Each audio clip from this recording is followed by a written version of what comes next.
Ooh, man, oh man. I'm not ready. But I'm known for one taking these podcasts, so I'm just going to roll with it. We're here. All right. Gunncast episode. Who knows? Not really keeping track. Oh, we're just podcasting. We recorded an unreleased episode last night. Me and you. Well, we didn't record it. We lived it. Yeah. Even when we're not podcasting, we're podcasting. And y'all never get to hear that one. I guess everyone is if podcasting is a conversation. The friend said something funny But it's for not you last. casting it. He said, our podcast's art, and therefore our podcasters artists. We can't get into that, though, man. We can't get into that. We could outline it without getting into it, but Anyways, it was a rough cast. talk about some real art, though. You went and hung out with an artist that we know, Random Awesome. One of the worst names, but I guess he leaves a lot to be learned by the name. And then when you meet him, he redeems himself, I guess. We'll have to have him on one day. Maybe he'll explain what Random Awesome means. He's told me, but it was just, he was young when he had it, and it's still Stuck. there, kind of. Yeah. But you were over there because you were, to my knowledge, watching some 4K films, or just one film. Yeah. So I don't really know that much. He'll correct whatever it was, but we watched a few things, 4, and there was some 8K stuff, and it wasn't so much the K, it was the UHD on the television with the Dolby Audio? high def, and the combination of that, which it was something. Yeah, it's really strange. What movie did you watch? Or what were We some watched of the things you a bunch of pieces of movies because just to see the scope. We watched The Shining. Okay. And the full thing. One of my favorites. But then we watched some little bit more, a little bit busier movies, just ones like The Big Lebowski or Okay. That's the one he was telling me about. Yeah, a little bit brighter. The palette, it's just a whole different. It's not as static. And then a handful of Batmans. The newer ones, or all. Okay. So the Tim Burton ones. Okay. A couple of those two. Fast forward to Begins. To the Nolan ones. Sure. So he has an okay collection. To his credit, his collection is stifled by. They don't put movies out like that in that form. So some of them are the film. So you have the full film render against the negative render. You have the 4K. You have the full, almost like.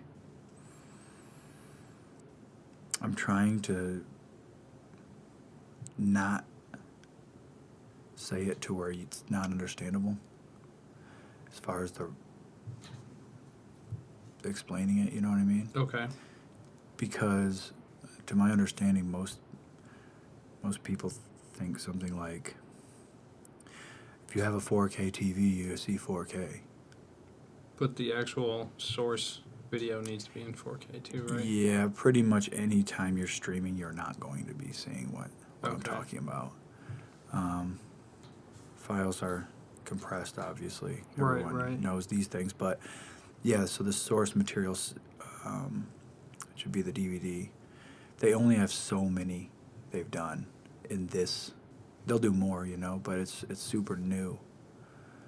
And they only have so many, so he only had about 30, which is a lot kind of, but it's like classics basically. Sure. But these discs are 100 gig, you know what I mean? Right. 100 gig movie. And it's just something crazy to see, especially on his TV, which is not, it's also just cutting edge. So do you have to have the 4K capable TV, obviously the 4K DVD. What kind of player? Is it a specific 4K player that he's using, or do you know? I don't really know. Okay. I don't know if it's a typical Blu-ray or whatever, Right. maybe Just player. use it as PlayStation or something. Yeah, because I believe the player doesn't matter because of the source material. Right. It's not, it doesn't deal with, it doesn't have any effect on it. It's more of nothing's traveling anywhere. It's just going through from the disc, which is that render and into the television, which may not be interesting to a lot of people, but it is really strange to see. I wasn't necessarily, I'm not a nerd or anything when it comes to technology. Don't really even know how to use it that well, but what got me thinking since last night, since seeing it, was it was a bit, I was telling you earlier, I thought it was pretty scientific in the sense that it's not a remaster, repurposed, remixed album, right. whatever, Kubrick restored. obviously didn't go back. No, do something. there's no You're just, you have the original stuff, and you're discovering, or you're able to make discoveries that have always been there that maybe no one has seen because we weren't technologically capable. Random seeing that described stuff. it to me as like, he said it was like a haze was uncovered, cleared over the film or over the movie. Yeah, that's basically, that is the simplest way to put it. I've just been mulling over the past 16 or 18 hours that the idea that Kubrick can put something in the can, and even like Kubrick did not even see what we saw now. Just because he couldn't. He physically it wasn't possible. couldn't yet. have. The guy in the cutting room, and no one, no one was rendering these things against each other and throwing them through this piece of technology to where it's treated.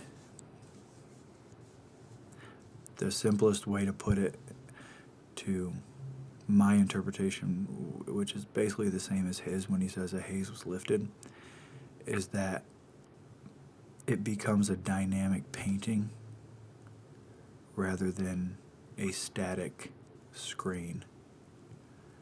So when you look at a classic painting, and you can see the dynamics maybe down there in the left corner have nothing to do with the ones in the top right. Right. It's of the same world, but it's its own thing. And there's not light cast on the screen. There's light treated almost in every pixel that you can't see them, but as a result, you see the result, Right. So those were my takeaway was, it was more of a dynamic painting, and then it was everything else after seeing this to me looked like when you apply a filter onto something and it just treats everything. When you take a photo, you put sepia filter Right. or cold blue filter, and it treats the whole frame. And you don't really notice until you see something like this, it's just treated every area. A man's in the dark and it's pitch black and he pulls out a flashlight in the movies, the whole scene lights up. Yeah. It's not real, though. It's not how life looks like. You know, a flashlight does not light a whole room. It just lights a beam. And that's what it's such an isolated, dynamic range where, you know, the corners of the frames are still pitch. You see nothing. And you see that beam. And it's, I was talking to random, just thinking out loud about how it might be more real than vision. Interesting. After watching we had watched a few video of Morocco in 8K. It was some footage that someone had taken on the television, and it was, although this would be compressed, you know, but it was really something. My takeaway from it was, I just found it so strange that we can discover something that's always been there. Not so strange, but about a movie, I guess. In science, that's what we do, right? We get the microscope and we learn about things that have always been there that we didn't know. And we know that, you know, germs and things. That's what it made me think of, you know what I mean? Yeah, it makes me think of like an archaeologist like brushing away dirt with a little, you know, handheld brush and finding dinosaur bones or something, right?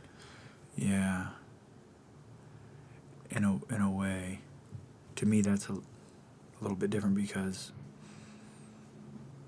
you're digging and you're finding something, right? So you're not looking at something. I'm saying if I look at my hand, you need the technology. Yeah. You know what I mean? Right. But it is that, though. His simple analogy of the haze is, to me, that was after the fact. My first realization was this awe kind of dynamics. I'm just going to keep using the word dynamics, the only way I really know how to put it, image. And then when you look at other things, it just looks like a really stale static filter that is applied to every, you know, every frame or every pixel, or if it's a photo or whatever. Was there like a noticeable difference between something like The Shining, which came out in what, 84 or 80, and like Batman Begins 2006, like 20-year difference? Or yeah, but does the 4K just look so good that it's all kind of on a level playing field almost? Does that make sense? Yeah, the strange thing about it is it doesn't make it look modern. So that's something that's weird, right? Okay. Watching it either or, they don't look like, you know, this year's movie. That's what I'm saying. That's what kind of that's why it's so impressive, I guess, is that you still see its age, But it just but looks it's so much better. So that is there is a difference. You can for sure see the difference.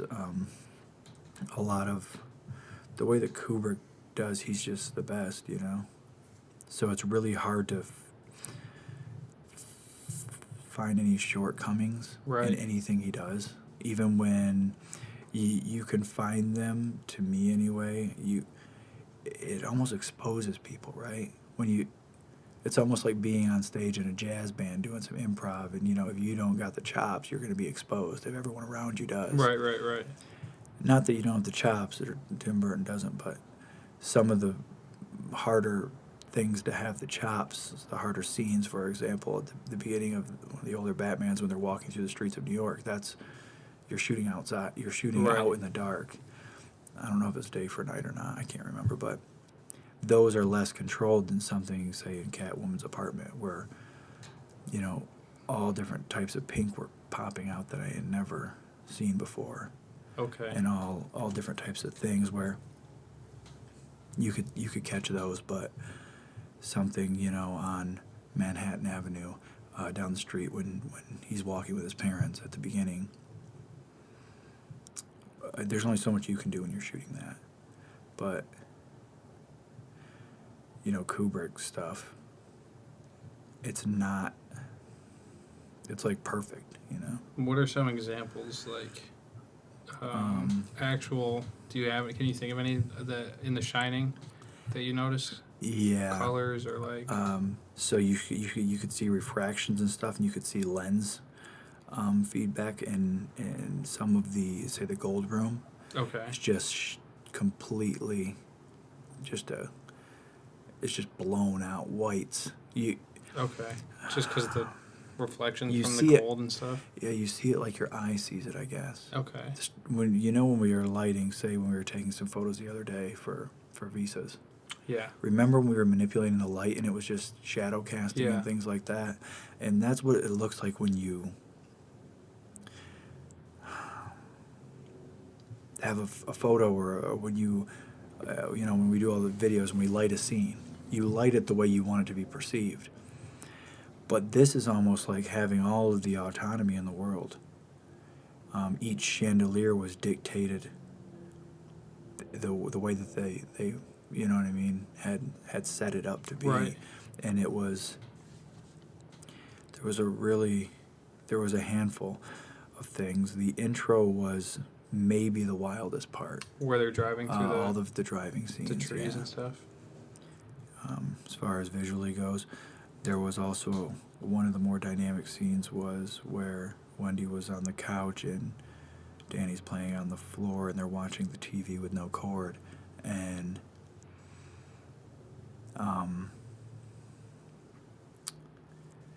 in the hotel, in one of the bigger rooms, it's just so dynamic.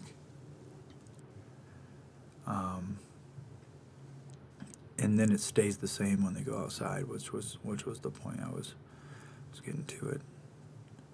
It's consistent. It's a strange thing. I would have obviously never seen anything like. I don't know really anyone that gives a fuck about that type of shit. Right. Anyway, so this is all his thing. His fancy. The only thing I know about technology is what he tells me, right. Really, because I don't really give a fuck. But I do find it interesting. What I found interesting, my takeaway from it, wasn't about movies or anything like that. It was more about the idea that this was filmed 30 years ago, 40 years ago, whatever. And it looks... And they're bringing things out that right. have always been there that we haven't been able to see. That kind of struck a chord, I guess. Makes you wonder, you know what I mean? Technology's always getting better. Maybe in another 30 years, are people going to be able to listen to albums and hear things that they couldn't hear? You know, videos, TV, movie, stuff like that, just to an even greater scale. I really don't know, but I assume so. I think it's not to sidestep it, but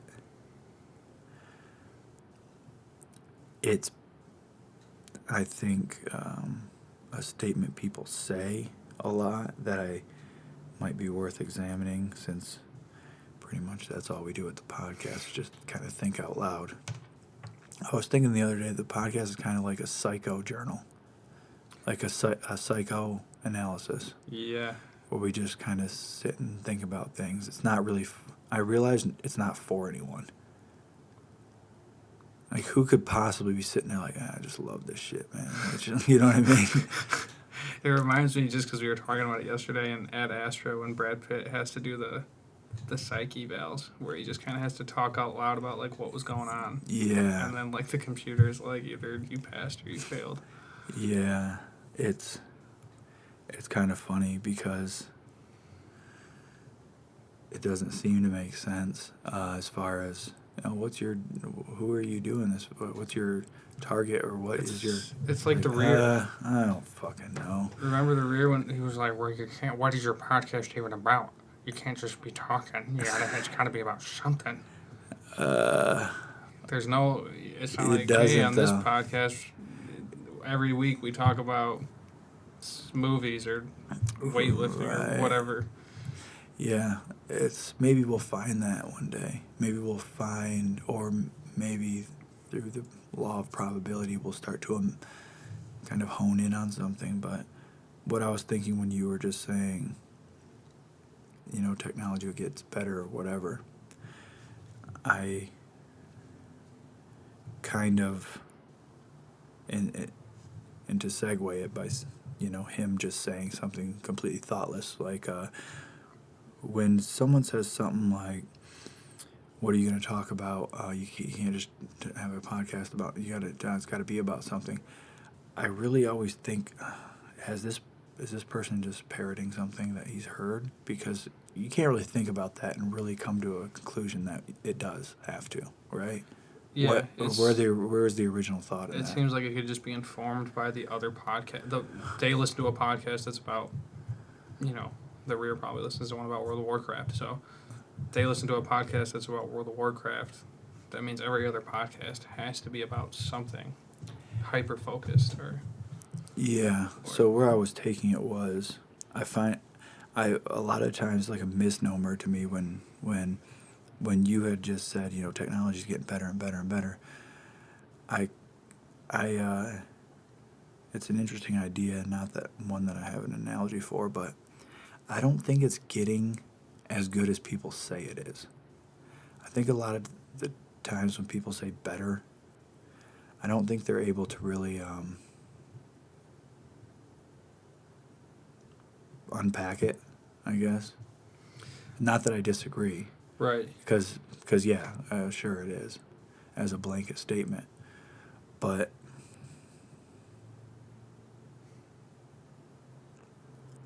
mostly when people say better, I noticed it only boils down to a couple things. And one is speed. And you wonder how that's better. Does that make any sense? Yeah, I don't think that's why I was saying it. Right. I was just giving one example of one that came to mind. I mean, it's the idea that information's able to be processed faster. I guess would be better, but like, is the internet better because you don't have to wait for it to do Yeah, the I have a dial-up? hard time like meeting halfway that says the more information the better. Because why would you care about information processes if you don't believe the more of it the better? Right. It's not something that we really have to jump on. I'm always so suspicious, I guess, when people are. I mean, on one hand, it's just crazy. We have these supercomputer phones or whatever it may be. I'm not taking anything away from that. I just.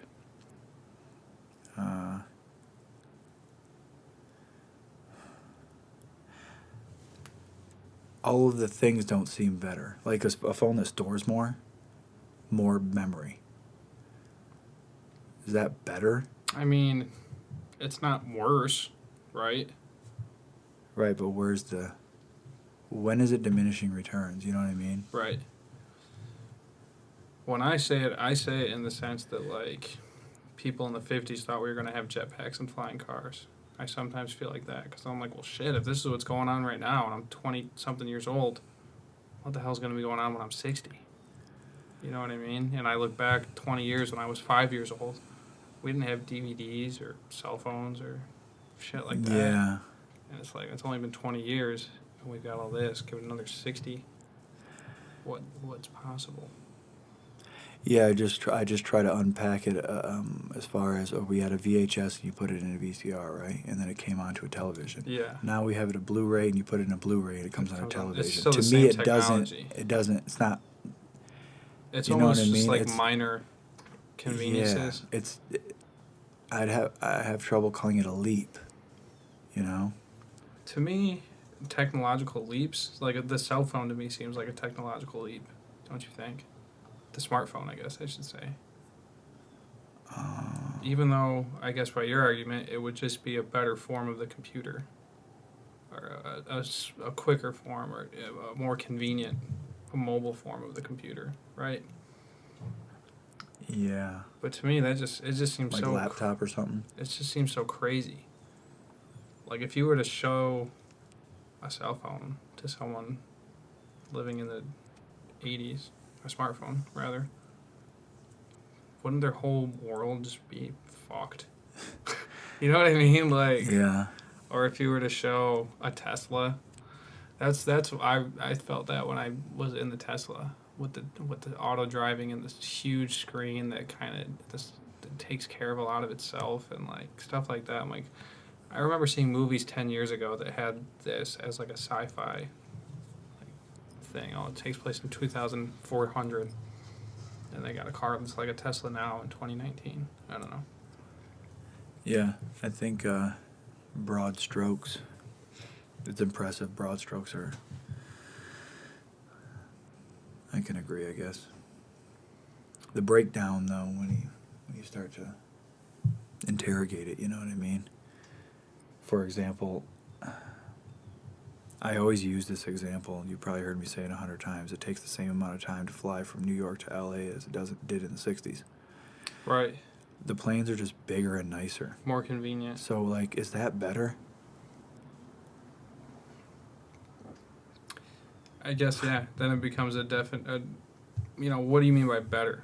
Right? Like, the actual technology itself isn't that much better, but it's more convenient for you as a consumer.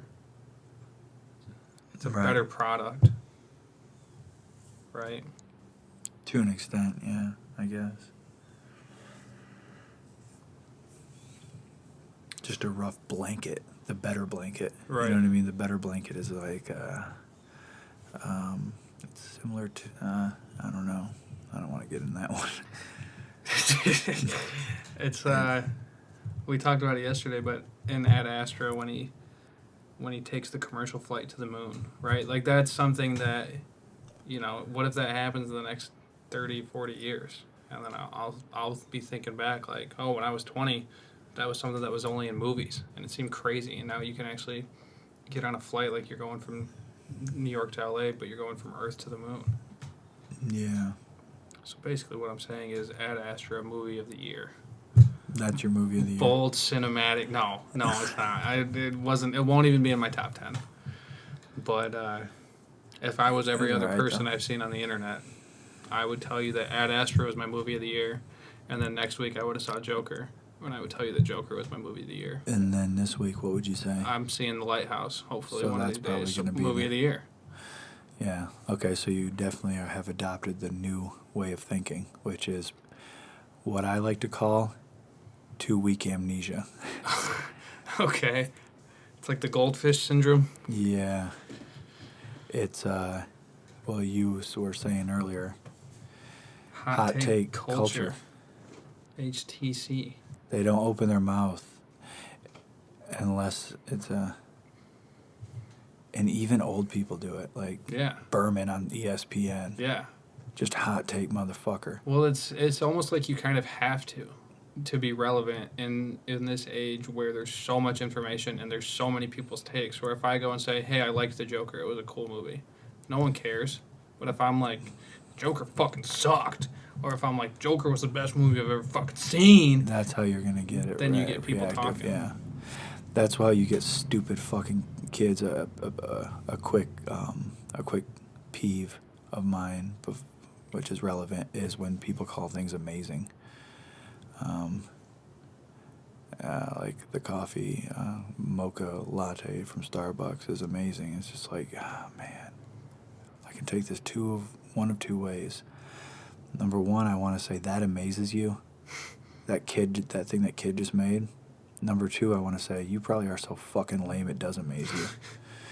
But it's semi-relevant to the hot take culture, where they just speak in just crass exaggerations. And I think do you think it's serviced, kind of groomed by clickbait? Yeah, stuff? A little bit. Another thing that I think is... like speaking in clickbait. Because you want to be listened to. Yeah. So you say something extreme to hook. Ooh, everyone's ears perks up. Yeah, listen to me. I got the clickbait, of verbal clickbait here. I also think it's similar to that. It's kind of hard to explain, but if I sit here and I say, "Oh, I liked Joker," and then like say end of the year, Joker wins Best Picture, you're not gonna really. It's not relevant. But if I'm going on, if I make a statement, Joker was the best movie I've seen in a decade or something, and then Joker wins something, you'll remember it. But if it doesn't win, you're not going to remember that I said it. You know what I mean? Yeah. It's like you're hedging your bets, or like when sports analysts do their Super Bowl predictions and they pick two crazy teams because no one's going to remember in 3 months, 4 months that you picked two crazy teams unless you were right. Yeah. It's almost like a way to make yourself look cool with no repercussions. Yeah, and there's really no repercussions ever. Yeah, which is why right. all these, entertainers are the best example. They can pretty much do whatever they want. All they have to do is come out and say sorry afterward. And in 3 weeks, this guy that raped so-and-so is pretty much going to be straight. You know what I mean? Well, it does seem like lately you can get canceled way harder than you could. But okay, maybe that was a bad example, but it's the idea. I think that, if Justin Bieber goes and beats Justin Bieber and then just says he's sorry in the end, Yeah. it's completely fine. Yeah, I guess it depends on what exactly it is you do. Like Justin Bieber is probably a dickhead to some people. Yeah, but maybe if you just pick the right topics, maybe rape's not the one. But I think about it with like sports and entertainment a lot, especially like how everyone's the next so-and-so. Yeah, especially with sports, or how, like you were saying, whoever it was, the sports analyst can say anything, and then if they're wrong, no one's going to remember. No one fact checks it. But if you're right, you can be like, hey, remember when I said that Tom Brady was going to whatever, you know?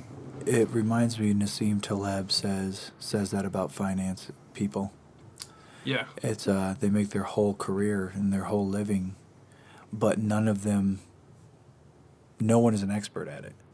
They don't really have a, you know what I mean? They're the collection of people that are at the top have the odds of randomness. Yeah. It's like what we talked about with record labels, right? How they can say, oh, we did this, this, and that to make this band successful, but they can't do it every time. Yeah. So that's not a formula. If you can't replicate it, it's not a formula for, whatever your, I don't like to say success because what does it mean, but in anything though, I think, that's pretty bozo. Or I like to think about it in terms of fantasy football, which some people that I know, that me and you both know, think that fantasy football is a skill-based thing. And it's maybe 10%, 20%, maybe, but it has to be at least 80% luck. But people, go around and act like they know or act like they... It's funny, right? ...have the secret. But it's like you don't. Your sport's called fantasy. Right. So that's kind of funny. It seems like I was just thinking about something when we were talking about the hot take and the real short kind of attention span. It seemed the 2-week thing, how you just whatever's the newest thing on your radar you say is the best thing you've seen. Yeah, it seems like I was thinking about I had something kind of interesting before I kind of got off of it. It was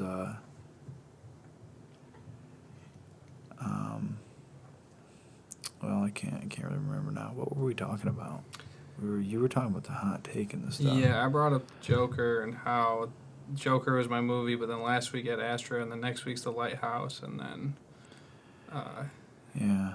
Oh, I can't. Not to call out. Maybe I'll just keep talking and you'll think about it. But not to call out random, but he did say that Once Upon a Time in Hollywood was an undefeatable movie of the year. You might as well everyone else throw in the towel because this is it for this year. And then a couple months later was declaring Joker a cinematic masterpiece. And I asked him, I said, hey, didn't you say that, Once Upon a Time in Hollywood was untouchable? And I was like, so he was, which one's the best movie then? And he said, "Let me get back to you on that one." Yeah. So what I was thinking was it's kind of this similar. It's just about people and how they talk. I'll say talk because I don't believe that they think this way. I think it's just a bunch of fucking lip service. But the idea that in this is kind of a takeaway from what we were just talking about. Never, I mean, I've been on the earth not that long, but I knew what the word polarizing meant as a kid. Never have I heard it so many fucking times as I have in the last 4 years, 5, maybe 5. And it kind of harkens to what we're saying right now is that if you talk to one of us, kind of a bit more grounded, where we might just say we like something or whatever, not too many hot takes, we just say them to be funny, Yeah. But never have I heard the word polarizing be used so fucking much. And I think it could be a byproduct of what we're talking about. Because people speak in hot takes where something's either fucking great or fucking awful. Yeah, so you're choosing the harsh left or the harsh right. You're like a, I don't want to say an extremist, but you're just amongst fodder if you like or dislike something. Right. You have to take a stand and live for it, or you have to vehemently reject the whole idea and everything it stands for, which kind of bleeds into that cancel culture type stuff. But I think the polarizing idea, it seemed like it used to mean something as, that's something people either love or hate, which is obviously the definition of right. it, so that seems okay. But what about when everyone just ups and decides to love or hate and no gray area in between, no gradient, as I like to call it? If everyone just ups and decides that they either love or hate, and those are the two words, even though I would just argue that they don't do either, they just say that they do, because what do they know about either? And what does anyone know about either? But the point is, if everyone ups and decides to live like that, then everything's just polarizing. And this came to my mind the other day. I think we were talking to Gene, and he's like, well, yeah, he's one of those polarizing figures, isn't he? And I'm just sitting there. I was thinking something. I wasn't in the conversation. I was just sitting nearby, and I was thinking that, no, it's not, actually. We were talking There's about nothing polarizing about that. Nick Kroll, the comedian, the guy that does the Big Mouth show, is what we were talking about. Right. And you said that you watch... We both kind of said the same thing, where we watch it, but it's not like when I'm watching Big Mouth, I'm the opposite super of polarizing. tuned in. Right. I never hear anyone raving about it, and I never hear anyone saying that it's the worst thing ever made. My assessment was actually that it was bland and mediocre. Not to take anything away from it, because it's cool. Yeah. Cartoons are cool to me. And let me just say a side note. We're not watching these cartoons for recreation. We were researching. I didn't want to... You're not ready. You can't talk about that No, yet. I'm not talking about that. But I wanted to sit and proclaim that we weren't sitting around watching Big Mouth. Because, I'll just speak for myself only. Right. I was researching. I will say that I think I'm a little more... I'm a little more inclined to enjoy animated films than you guys. Like how I put... Here's a hot take culture. Not really, but I put Lego Batman movie was what it was. I put in... It was like my number 7 or number 8 movie or whatever that year that it came out. And you guys were like... There's what no the fucking fuck is way. wrong? But I was like, well, did you see it? And you said no. So, yeah. There's no fucking way. It wasn't that. It wasn't. It was, you got to be just fucking with us. Right. No, I really do like that movie. That movie's cool. I really like animated movies. Yeah, same here.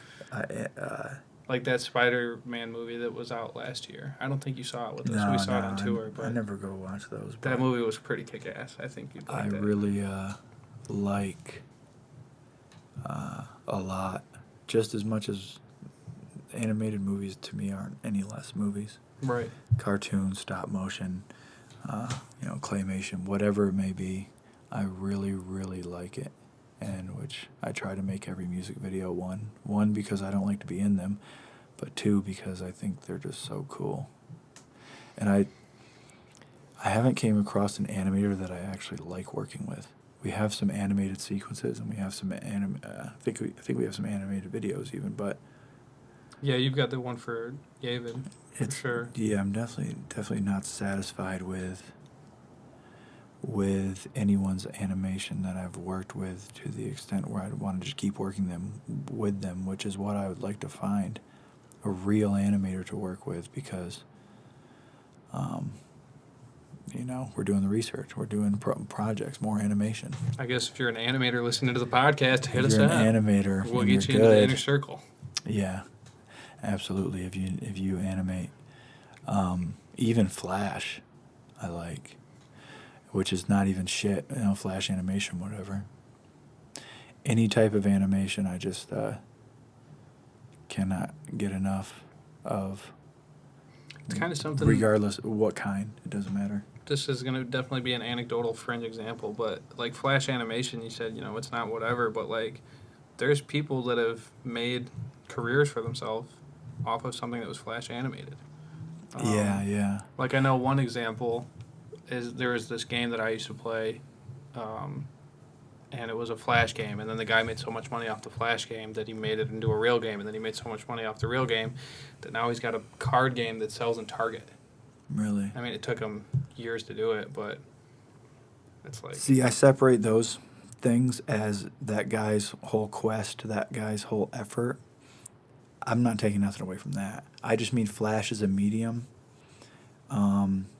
is not as renowned as... It's not as... what would that be called? Like something when it's old, or legacy, like a... It's not like appreciated, it's not or as looked back upon, or even established, right? Yeah. It's kind of what we know as Flash is pretty new in the sense that it's changed so much in the past 15 years or 20 years. I don't really know the history of Flash, but it's changing so quickly that I don't really know exactly where it's going to land. But I don't like to compare it to something like stop motion, say like Kubo or something. Yeah, that's next Kubo level. to me is tip of the iceberg. Did you ever see their new movie, the Lakia Studios, The Missing Link? I didn't see that one. No. But every one of their movies that I've seen has been better, animation-wise. Yeah. From Coraline to, I think, Box Trolls, Paranorman, I think they did too. Yeah. But Kubo's definitely top of that. Kubo to me is called, what is it called? Kubo and the Two Strings. Yeah, that movie's... That's top. That's the top of it. I think that I like that. This is not a hot take, even though you'll think it's one. I like that better than Wes Anderson's stuff. As far Fantastic as Mr. Fox and the Isle of Dogs. I agree. Wes Anderson's stuff to me isn't meant to be. To me, when like the Kubo, when that studio, the Lakia, when they make a movie, they're setting out to be like, how can we push? They're like the Pixar of stop motion, if you will. The Apple, yeah. They're like, how can we push the technology? Whereas Wes Anderson's like, how can I use this technology to tell a story? Not that Lakia is not telling a story. I definitely think they are. A bit different, yeah. I got to see that Missing Link that came out last year, I think. Yeah, it seems like we had put it on our radar and then we forgot to go tour, watch it. I think, or something. I really got to peep that. Hot take culture. Back to, is that what we were talking about? Yeah, we were talking about polarizing shit. We were stuff talking about like Big that, Mouth. where it's just. Yeah. You say something's polarizing because everyone either says everyone they hate it or they love it. Yeah, which is strange because today I think that's the least polarizing as ever. It's a completely desensitized, completely overstimulated generation that doesn't love or hate anything. Right. They're just indifferent or about everything. You know what I mean? Yeah, something that I wish people could do more of, because I never really hear anybody say it outside of like people that I know are smart and in tune with media, is being able to say, "Oh, I liked something," or it's usually I didn't like it, but I can recognize that it was good.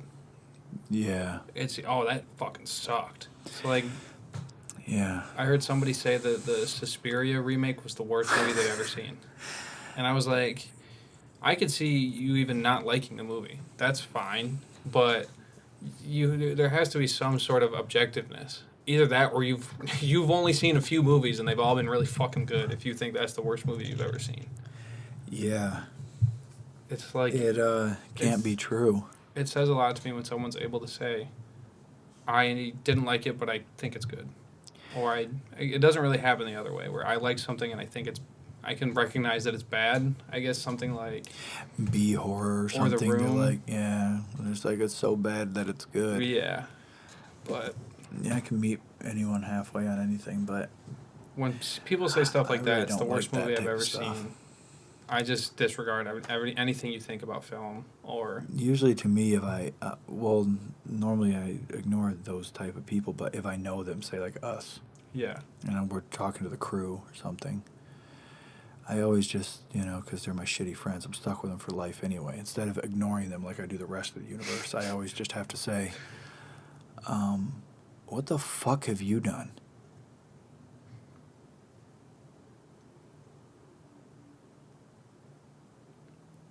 How wild was last night?